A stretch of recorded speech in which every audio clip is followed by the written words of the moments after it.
El nuevo gobierno realizó muchos cambios. Sancionó una ley electoral que otorgaba el voto a todo hombre libre mayor de 21 años, eliminó los cabildos de Buenos Aires y Luján por considerarlos resabios del orden colonial, reforzó el poder de la legislatura, que elegía al gobernador, afirmó la libertad de prensa, fundó la Universidad de Buenos Aires, achicó el ejército y reformó a la iglesia, suprimiendo órdenes religiosas y traspasando sus bienes a manos del nuevo Estado provincial. Se incentivó la expansión ganadera, otorgando tierras fiscales casi gratuitamente a grandes productores. Se favoreció la inmigración y la llegada de colonos con el objetivo de que se convirtieran en los nuevos actores dinámicos de la economía. El gobierno ingresó también al mercado mundial de capitales y tomó un préstamo de la Baring Brothers, que originalmente fue contraído para construir un puerto en la zona de Ensenada. Al poco tiempo, ese préstamo terminaría siendo impagable.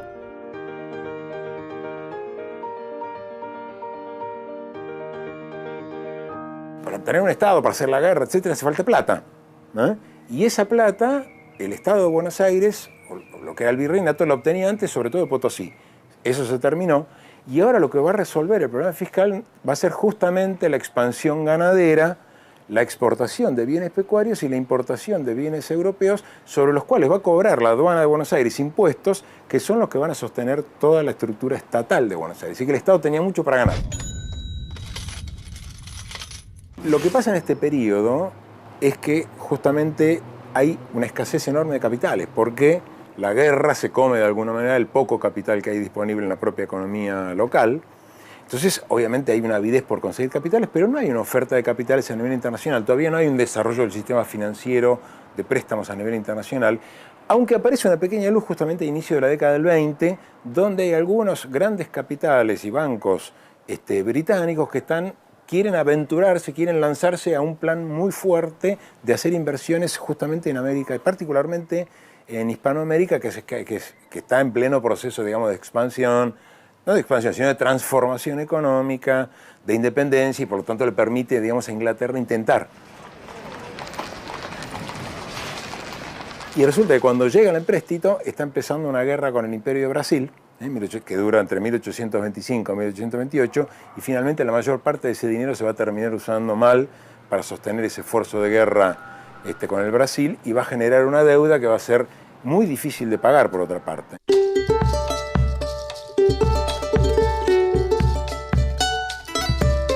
Con sus medidas en la provincia de Buenos Aires, los rivadavianos quisieron crear una sociedad acorde con la ideología liberal. Buscaban asegurar prosperidad económica para los propietarios, libre circulación de ideas, una administración austera y una opinión pública vigilante de los actos de gobierno. Se trataba de un liberalismo que se combinaba con otros dos movimientos de la misma familia ideológica liberal.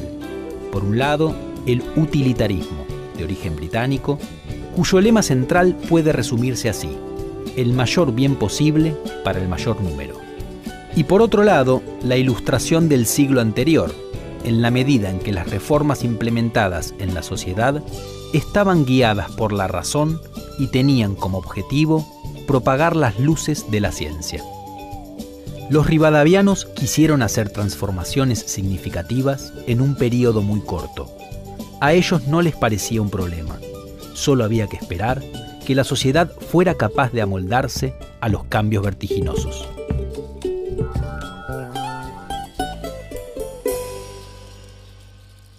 En la ciudad, lo que de alguna manera ellos intentan es fomentar distintos tipos de actividades culturales, esencialmente, que de alguna manera se distancien de aquellas actividades de la época virreinal.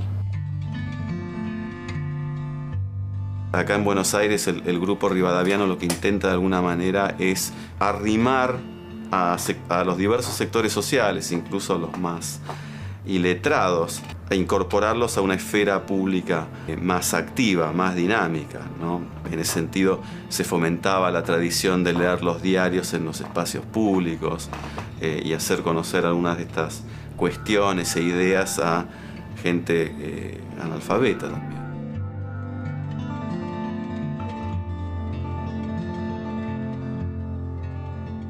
Se pensaba que el centro de la ciudad tendría que ser un lugar celebrativo del nuevo ámbito del ciudadano. Ahora, cuando uno va a ver las fuentes, se da cuenta de que eso era relativo y que detrás de eso hay una expulsión de los sectores populares de la zona central. Bueno, en realidad yo encuentro dos objetivos fundamentales en esas reformas urbanas. El primero es tratar de organizar la ciudad espacialmente lo más simplemente posible, y de allí la exaltación que hace este grupo rivadaviano de la cuadrícula originaria, la cuadrícula de Garay, porque pensaban que si se puede regularizar el espacio, también se puede regularizar la sociedad. Y este término regularizar es muy importante porque implica la idea de que simplificando, jerarquizando, organizando de manera simple, se puede terminar con el caos. El caos que hasta 1820, por lo menos entre 1815 y 1820, con el inicio de las guerras civiles, había sido moneda corriente en la política del Río de la Plata. Entonces hay una relación, que esto viene muy desde la Ilustración, de pensar que organizando la ciudad se puede organizar también la política.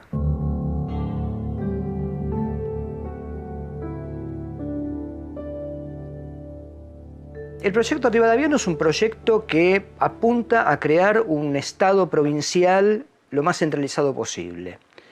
Y las órdenes religiosas, con sus autonomías, son muy difíciles de reducir a esa idea. Entonces el proyecto rivadaviano pasa por crear una iglesia, hacer de las distintas instituciones, corporaciones religiosas coloniales, una iglesia, una institución centralizada, bajo la égida del Estado provincial, como si fuera una especie de ministerio eclesiástico del Estado provincial.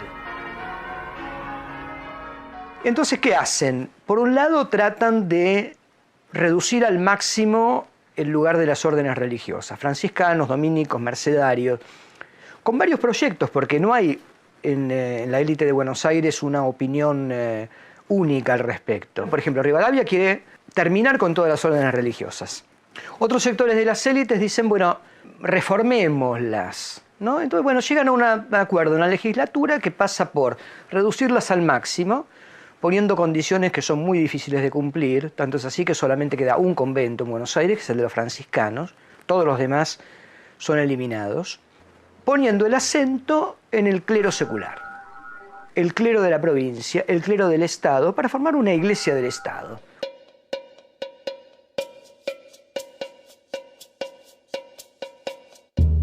La época de las reformas rivadavianas en Buenos Aires llegó a su fin hacia 1824, cuando varios políticos porteños impulsaron un nuevo intento de unión con el resto de las provincias y se reunió un Congreso Constituyente.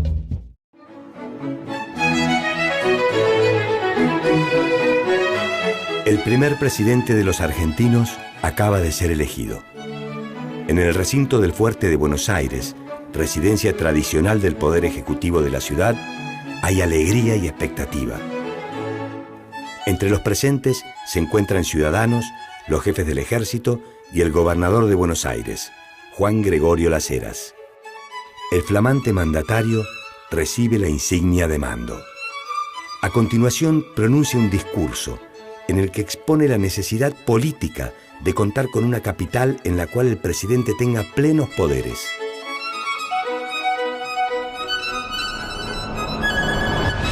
Este punto causará en poco tiempo una lucha entre dos sectores, el interior contra Buenos Aires. Entretanto, Bernardino Rivadavia toma asiento en su sillón y se prepara para articular su ambicioso plan.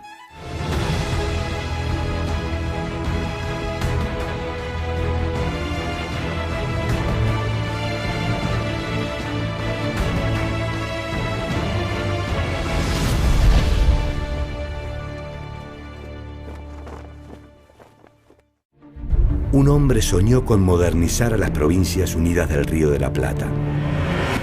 Para eso, había que convertir a Buenos Aires en el centro de la transformación. Aquel hombre, inspirado por las doctrinas filosóficas y económicas de los británicos Adam Smith y David Ricardo, hizo de su carrera una misión profética. Fueron muchos los que se alzaron en su contra.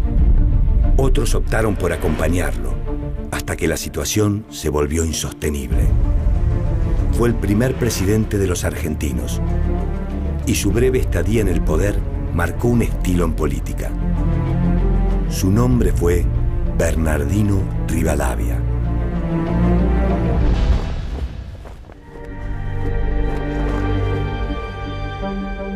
El 27 de febrero de 1824 se dictó una ley que permitía al gobernador Martín Rodríguez reunir un Congreso Nacional en Buenos Aires. El objetivo era sesionar a fin de dictar una constitución. Al Congreso asistieron representantes de todas las provincias y se tomaron diversas medidas para construir un poder de alcance nacional. Entre ellas, la ley fundamental, la ley de presidencia y la ley de capital del Estado. Las tensiones no tardaron en aparecer. El primer problema se suscitó entre Buenos Aires, que intentaba ser la cabeza del nuevo Estado, y las provincias del interior, que no deseaban ser dirigidas por políticos porteños. Mientras tanto, se promulgó la ley fundamental. Esta aseguraba a las provincias el derecho de regirse temporalmente por sus propias instituciones, además de establecer que la constitución que se redactara debía ser aprobada por ellas. El conflicto con el interior se intensificó el 11 de enero de 1826, cuando se creó el Banco Nacional con parte de los fondos de la Baring Brothers. La nueva entidad emitió papel moneda que se podía canjear por oro. Además, se quedaba con el monopolio del crédito y también con la exclusividad de acuñar monedas. Este último punto generó la reacción de Facundo Quiroga y Juan Bautista Bustos, los dos caudillos más importantes del interior. Ellos estaban interesados en mantener el control de la producción de oro en La Rioja y su acuñación en Córdoba. La tensión en el Congreso desbordó cuando se dictó el 6 de febrero de 1826 la Ley de Presidencia. En ella se determinó la creación de un poder ejecutivo permanente, bajo el control de una figura designada por elección del Congreso como presidente de las Provincias Unidas del Río de la Plata. La excusa era que al estar en guerra se necesitaba una figura fuerte al mando.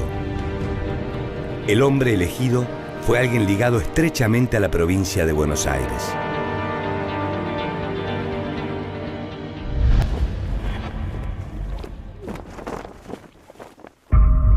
Pese a las resistencias de los gobernadores federales, el 8 de febrero de 1826, Bernardino Rivadavia se convirtió en el primer presidente argentino.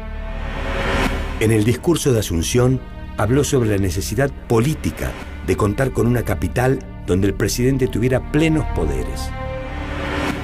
Apenas 3 días después, envió al Congreso el proyecto de ley de capital del Estado.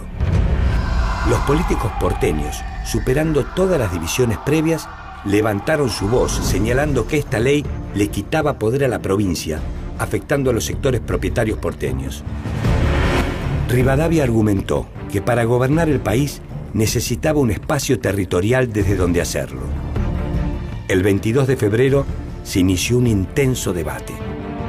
El proyecto establecía que la ciudad de Buenos Aires ampliaría sus límites territoriales y se quedaría con el puerto, la principal fuente económica.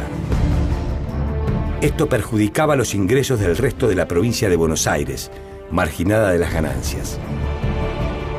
Finalmente, el 4 de marzo de 1826, se declaró capital de la República a la ciudad de Buenos Aires y sus alrededores, la cual quedó bajo el inmediato control del presidente y el Congreso. Entretanto se sucedían las críticas. El Congreso continuaba debatiendo la futura Constitución Nacional. Se discutía sobre cuál sería el modelo a adoptar, unitario o federal. Finalmente se produjo la votación. 43 votos fueron para la unidad y 11 para el federalismo. El proyecto de constitución unitaria detallaba que para ser ciudadano se debía ser hombre libre, nacido o llegado antes de 1816 al territorio, y establecía 3 poderes: legislativo, ejecutivo y judicial. Además, se explicitaba que el presidente duraba 5 años en el cargo sin reelección y era quien seleccionaba a los gobernadores provinciales. El 24 de diciembre de 1826 se aprobó la Constitución. Todas las provincias, a excepción de la Banda Oriental, rechazaron rotundamente la Constitución unitaria. Bustos, López, Mateo García, Ferré y Quiroga, los caudillos del interior, se unieron en nombre de la Federación contra el texto constitucional recientemente aprobado. Pero Rivadavia no permanecía impávido frente a sus oponentes. Intentó deponer a Quiroga y a Bustos, enviando al general Gregorio Araoz de la Madrid a atacarlos. Finalmente, el general fue derrotado en las batallas del Tala en 1826 y Rincón de Valladares en 1827. Pero el punto de quiebre se produjo ese mismo año, cuando Rivadavia decidió enviar a un comisionado para firmar un tratado de paz con el Imperio del Brasil.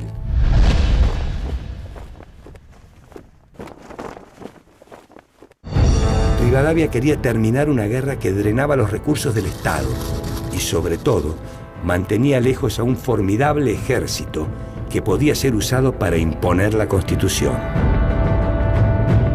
El tratado estipulaba el pago de indemnizaciones a las propiedades brasileñas atacadas por corsarios patriotas, el desarme de la isla Martín García y la libre navegación de los ríos por parte de Gran Bretaña. Estas medidas causaron la furia del pueblo de Buenos Aires.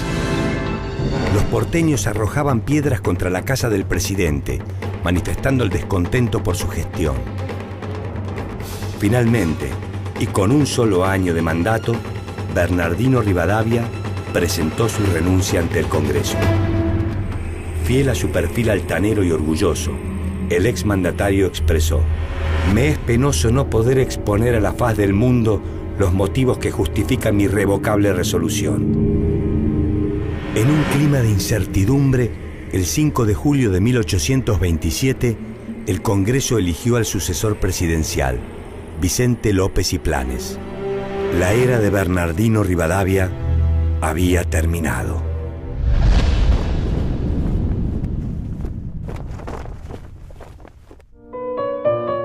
De alguna manera, fue el mismo Rivadavia el encargado de preparar su caída.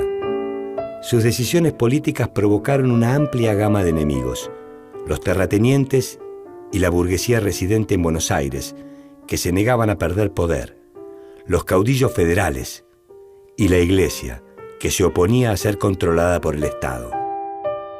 Después de su renuncia, Rivadavia se retiró de la vida pública. Partió a Francia en 1829 y aunque intentó regresar a Buenos Aires en 1834, el gobernador de ese entonces, Viamonte, le impidió desembarcar.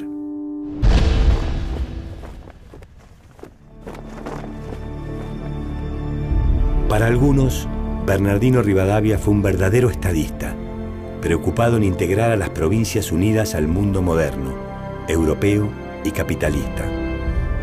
Un hombre que impulsó el saber y la ciencia. Para otros, se trató de un político egocéntrico, indiferente a la realidad de su pueblo e incapaz de adecuar su gestión a la realidad argentina. Más allá de sus aciertos o desaciertos, la gestión de Rivadavia marcó la época de una tierra que comenzaba a llamarse Argentina.